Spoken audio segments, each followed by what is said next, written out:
Friends, welcome back. तो friends, अभी की लेटेस्ट न्यूज है, पुतिन ने भेजा पीएम मोदी के लिए बड़ा संदेश, सुनकर सब हैरान। इंडिया रशिया रिलेशंस क्या भेजा है? चलो पहले तो जल्दी से वीडियो शुरू करते हैं। वीडियो शुरू करने से पहले अगर आप चैनल पर नए हो और आपने अभी तक सब्सक्राइब नहीं किया है तो जल्दी से पहले सब्सक्राइब के बटन और बेल आइकन को क्लिक कर लो ताकि आपको हमारे सारे न्यू वीडियोस के नोटिफिकेशन मिल जाए जैसे हम अपलोड करें। अगर आपको वीडियो पसंद है प्लीज लाइक एंड शेयर। चलिए शुरू करते हैं। यूक्रेन जंग के बीच रूस के विदेश मंत्री सर्गेई लावरोव भारत पहुंचे। भारत में कदम रखते ही सर्गेई लावरोव ने सबसे पहले नमस्ते करके भारतीय अधिकारियों के अभिवादन को स्वीकार किया। आपको बता दें कि रूस के विदेश मंत्री सर्गेई लावरोव का यह भारतीय दौरा बेहद ही अहम है। भारत पहुंचकर उन्होंने सबसे पहले विदेश मंत्री एस जयशंकर से मुलाकात की।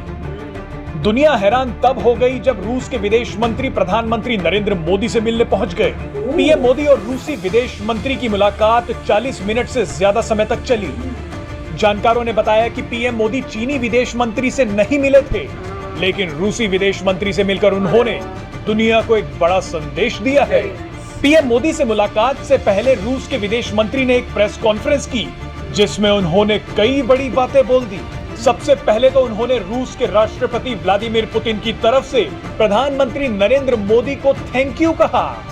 रूसी राष्ट्रपति का संदेश पहुंचाते ही सर्गेई लावरोव ने कई ऐसी बड़ी बातें कर दी जिसे सुनकर सब हैरान हो गए। रूस के विदेश मंत्री ने एक बड़ा बयान देते हुए कहा कि भारत रूस और यूक्रेन युद्ध के बीच मध्यस्थता कर सकता है। उसके बाद तो रूस के विदेश मंत्री ने भारत की तारीफ में कसीदे पढ़ने शुरू कर दिए। रूस के विदेश मंत्री ने कहा कि भारत किसी के भी आगे नहीं झुका और दृढ़ता के साथ अपने रुख पर कायम रहा। भारत की तारीफ करने के बाद रूस के विदेश मंत्री ने एक बड़ा ऐलान भी कर दिया। उन्होंने सबके सामने ये कह दिया कि भारत हमसे जो भी सामान खरीदना चाहता है हम उसे देने के लिए तैयार हैं। उन्होंने आगे कहा कि रूस और भारत के बहुत ही अच्छे संबंध हैं और हम सच्चे दोस्त और वफादार साथी हैं। सर्गेई लावरोव ने कहा कि दुनिया का कोई भी देश हमारी पार्टनरशिप के बीच नहीं आ सकता।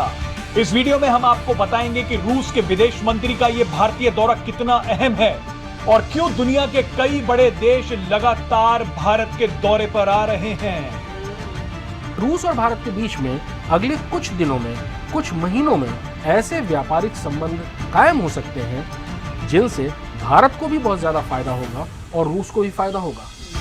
यूरोपीय और अमेरिकी कंपनियों के रूस से निकलने के बाद जो वैक्यूम बनेगा उसे भारतीय कंपनियां भर सकती हैं। वो कंपनियां ऑटोमोबाइल्स में भी हो सकती हैं और जिंदगी से जुड़े हुए दूसरे उत्पादों में भी।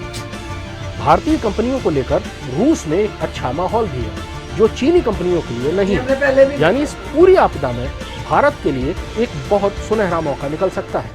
तो फ्रेंड्स, वीडियो तो बड़ा प्यारा था। जिस तरह से खास दिखाया कि वो नीचे जब प्लेन से उतरे तो नमस्ते किया और जिस तरह से ग्रीटिंग की एक दूसरे के साथ, दैट वाज वेरी स्वीट। और देखो, हम लोग तो यही देखते हैं और इसी से हमें वो होता है कि चलो इन्होंने हमारे ट्रेडिशन फॉलो किया तो हम लोग तो उसी टाइम भैया बहुत हैप्पी फील करते हैं। और जिस तरह से उन्होंने ये बोला कि भाई हमारी जो फ्रेंडशिप है वो हमेशा ऐसी रहेगी और कोई बीच में नहीं आएगा, तो जिस तरह से वो स्टेटमेंट्स दिए हैं वो बहुत पॉजिटिव स्टेटमेंट्स हैं और कह रहे हैं कि जो इंडिया को चाहिए होगा वो हम देंगे। तो अगर आप इस एंगल से देखो तो आपको बहुत अच्छा लगेगा, पर दूसरा एंगल ये भी है कि और कोई स्टैंड नहीं कर रहा, इंडिया ही साथ में है। चाइना कुछ कुछ बोलता है पर एक्चुअली जब टाइम ऑफ नीड होती है तो ऐसे लग रहा है कि वो हेल्प नहीं कर रहा, तो वो भी एक डिफरेंस है। तो पर जिस तरह से बोल रहे थे ना, इससे देख के तो लग रहा था, बहुत दुख हो रहा था सोच के कि ये क्या हो रहा है दुनिया में यार। सब अपना एक दूसरे से आराम से रह लो, ये सब प्रॉब्लम्स ही ना फेस करनी पड़े कंट्रीज को। यहाँ पे रशिया को फेस करनी पड़ रही है, वहां यूक्रेन में इतना तबाही मच गई, यहाँ पे इंडिया बीच में फंसा हुआ है कि क्या करे, इतनी सारी कंट्रीज के लोग परेशान हैं।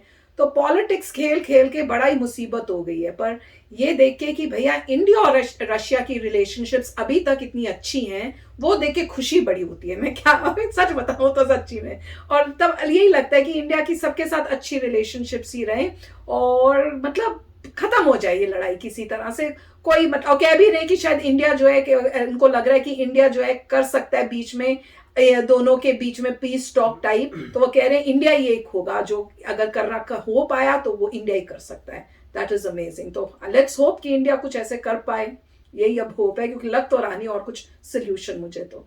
राइट, देखिए बहुत अच्छी बात है कि इतनी अच्छी दोस्ती है और इंडिया ने काफ़ी हेल्प भी की है अपना ऑयल खरीद कर और उनको बोल कर कि आपको जिन जिन चीज़ों की ज़रूरत है वो हम करेंगे. हमारी वहाँ पे कंपनीज जाएंगी, आपको जैसे कह रहे हैं व्हीकल्स मैन्युफैक्चर करेंगी, जो आपको चाहिए, हमें कोई प्रॉब्लम नहीं है, हम हेल्प करेंगे. और इंडिया बहुत कुछ सप्लाई भी कर सकती है. उन्होंने भी रिटर्न में यही कहा होगा कि तुम्हें जो चाहिए हम तुम्हें दे देंगे, तो वो भी अच्छी बात है. मगर इंडिया जो है सब कुछ बैलेंस में करता है और बैलेंस पे ही करना चाहिए. क्योंकि अभी क्या हो रहा है, अगर आप एक ही कंट्री से सारे वेपन्स लेते हैं तो आपको डिपेंडेंस आ जाती है इनडायरेक्टली. तो कुछ बातें जो है वो तो इंडिया को पता है कि आप एक कंट्री के ऊपर डिपेंडेंस ज़्यादा नहीं कर सकते. हर जगह स्प्रेड करिए, जितना हो सके हेल्प करिए, जब तक दूसरा पार्टनर बहुत परेशान ना हो जाए. तो सब बैलेंस में करिए, एक्सेसिव भी नहीं करना, कम भी नहीं करना. हर एक को, दोनों को बताना है. यूएस को बताना है हमारी मजबूरी है, रशिया का हेल्प करना पड़ेगा. रशिया को बताना है हमारी मजबूरी है, हमें यूएसए के साथ भी थोड़ा रहना पड़ेगा क्योंकि हमें चाइना को काउंटर करना है. तो इंडिया को फॉरेन पॉलिसी में नंबर 1 है, ये हमने देख लिया.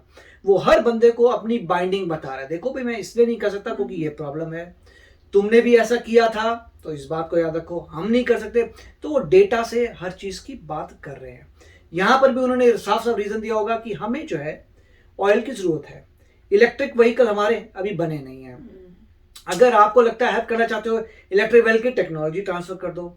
अगर आपको लगता है कि इंडिपेंडेंट हो तो न्यूक्लियर वेपन्स में हमें मतलब न्यूक्लियर टेक्नोलॉजी दे दो, जिससे हम रिएक्टर बना के पावर जनरेट करें न्यूक्लियर से. तो इंडिया ने साफ साफ देखोगे इतनी हमें प्रॉब्लम्स हैं इंडिपेंडेंट होने के लिए, वो तुमने किया नहीं. हमें ये वेपन्स चाहिए, क्या तुम वेपन्स दे रहे हो हमें? रशिया से नहीं लेते, क्या ये वाली कंट्री दे रही है यूरोपियन यूनियन की? तो उन्होंने सब कुछ बड़ी जबरदस्त टफ नेगोशिएशन सब सोच रखा होगा माइंड में कि किससे क्या नेगोशिएट करना है, और यही दिखाया होगा कि इस पूरे सिनेरियो में जो हम कर रहे हैं यही बेस्ट है. तभी दूसरी कंट्री सैंक्शन नहीं करती, क्योंकि उन्होंने सब एंगल्स देख के बोला कि जो इंडिया कर रहा है वही बेस्ट है अभी सिचुएशन के लिए. क्योंकि अगर वो इंडिया रशिया से दूरी करता है तो चाइना को जबरदस्त फायदा हो जाएगा.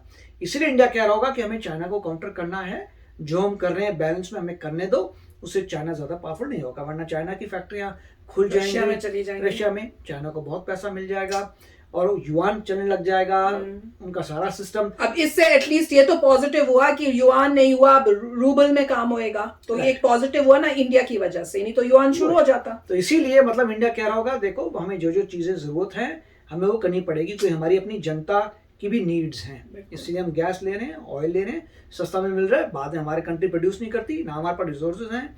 न्यूक्लियर तुमने सारे बातें उन्होंने डेटा पॉइंट से की होंगी, तभी सब अच्छा चल रहा है. अब देखते हैं आगे क्या होता है. होप तो यही है कि वॉर खत्म हो. जो 3 दिन की वॉर थी अब 36 डेज हो गए हैं, 37 डेज होने वाले हैं वॉर में. कहा भी जा रहा है कि मिस्टर पुतिन के नीचे जो लोग हैं वो मिस्टर पुतिन को सही इंफॉर्मेशन नहीं दे रहे कि प्रॉब्लम्स आ रही हैं वहां पे. मिस्टर पुतिन को दिख तो रहा होगा कि 3 दिन के बदले 36 दिन हो गए हैं, तो यहाँ प्रॉब्लम है. अब वो बोल रहे हैं कि कीव को छोड़ दो, ईस्टर्न यूक्रेन में चले जाओ, तो उनकी स्ट्रैटेजी चेंज हो रही है. और वो इसलिए चेंज हो रही है क्योंकि रेजिस्टेंस आ रहा है यूक्रेन से. तो मतलब काफी कॉम्प्लेक्सिटी है, बट होप यही है कि वॉर जल्दी खत्म हो. तो सबके लिए वही बेटर है, वॉर खत्म हो जाए. तो चलो फ्रेंड्स, चलते हैं, मिलेंगे नेक्स्ट वीडियो में बहुत ही जल्द. Till then take care and bye bye. तो अगर आप मेरे इस चैनल पे नए हो तो जल्दी से सब्सक्राइब के बटन को हिट करो और बेल आइकन को क्लिक करो, ताकि आपको मेरा जब नया वीडियो मैं लगाऊं आपको उसके बारे में जल्दी से पता चल जाए.